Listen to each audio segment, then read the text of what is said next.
बहुत समय पहले की बात है। एक पहाड़ी गांव के छोर पर, जहां रास्ते खत्म हो जाते थे और जंगल शुरू होता था, वहां एक पुरानी टूटी सी झोपड़ी थी। उसी में एक युवक अकेला रहता था। नाम था अनघ। उसके पास कोई नहीं था, न माँ, न पिता, न कोई मित्र।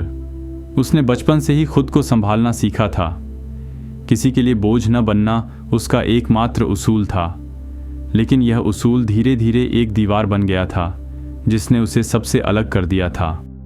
हर दिन वह सूरज उगने से पहले उठता, जंगल से लकड़ियाँ काटता और शहर जाकर उन्हें बेचता।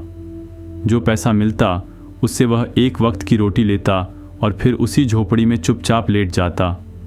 बाहर से उसका जीवन सरल और मेहनती लगता था, लेकिन भीतर से वह दिन ब दिन थकता जा रहा था। यह थकावट शरीर की नहीं थी, यह आत्मा की थी। वह किसी से कुछ नहीं कहता था, लेकिन हर रात उसे नींद नहीं आती थी। झोपड़ी की दीवारों के बीच वह बार बार खुद से पूछता, मैं क्यों हूँ, किस लिए हूँ, क्या वाकई इस जीवन का कोई मतलब है।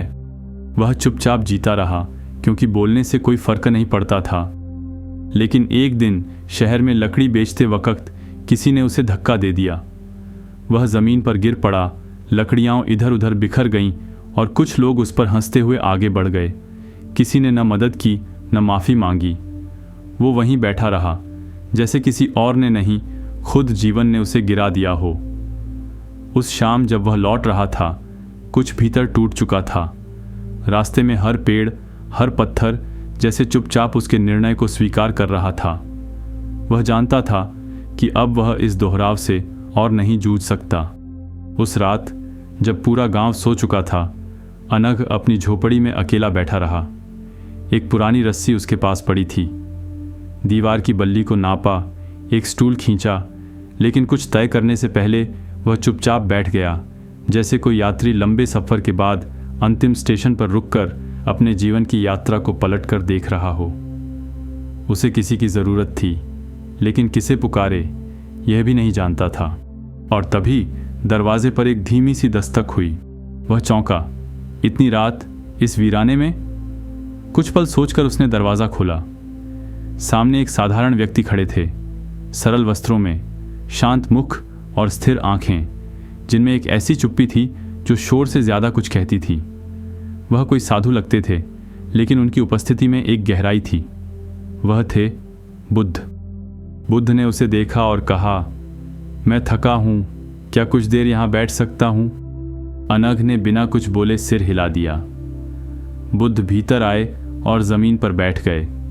झोपड़ी में कंदील की पीली रोशनी झिलमिला रही थी और भीतर कुछ ऐसा था जो शब्दों से नहीं कहा जा सकता था। कुछ देर दोनों चुपचाप बैठे रहे। फिर बुद्ध ने पूछा, क्या कभी लगा है कि सब कुछ होते हुए भी कुछ छूट रहा है।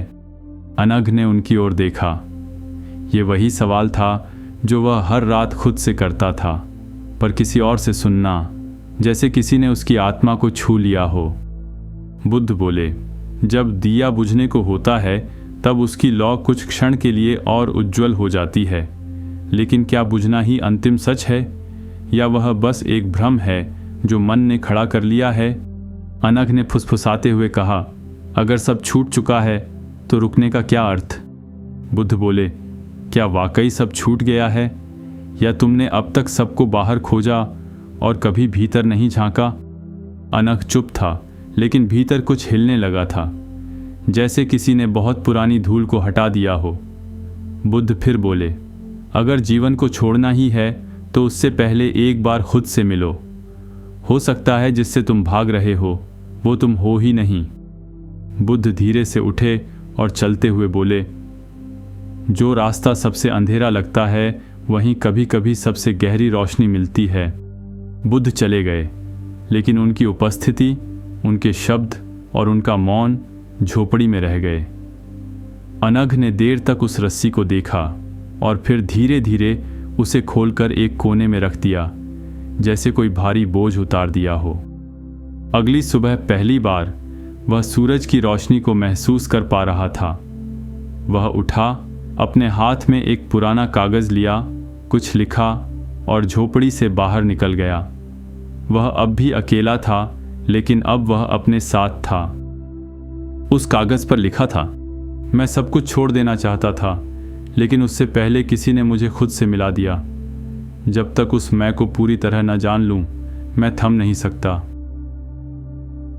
हम अगर अपने जीवन में भी देखें तो पाएंगे कि कई बार हम भी ऐसी जगह पहुंचते हैं जहां सब थम गया सा लगता है।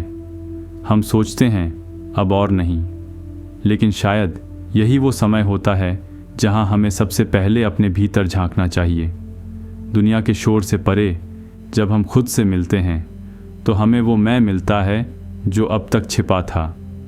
क्योंकि जीवन से भाग जाना आसान है, पर जीवन को समझकर जीना वही सच्चा साहस है।